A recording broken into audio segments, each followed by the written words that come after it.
out sa ating lahat mga kaindoy kainday. Nagbabalik po tayo sa ating vlog. For today's video mga kaindoy kainday ay napapasalamat po tayo kay Benda dahil hindi po tamba ng ating Facebook chat ng mga kaindoy kainday. Napapasalamat nga po pala ako sa lahat ng ating mga subscribers na naka-subscribe po sa akin.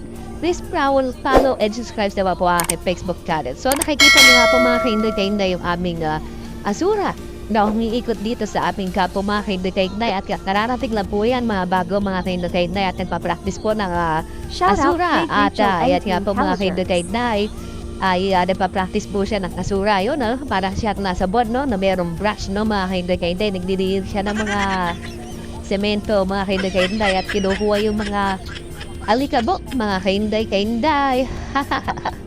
Welcome at salamat po nakabalik po ulit ako yan.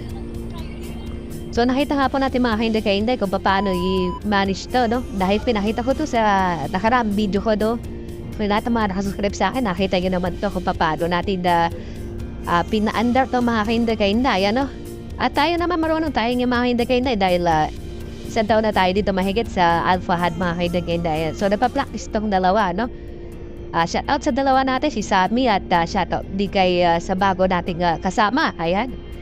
So, nagpa-practice nga po sila ng asura para magkaroon sila ng unit dito sa Alpha HUD. Ayan.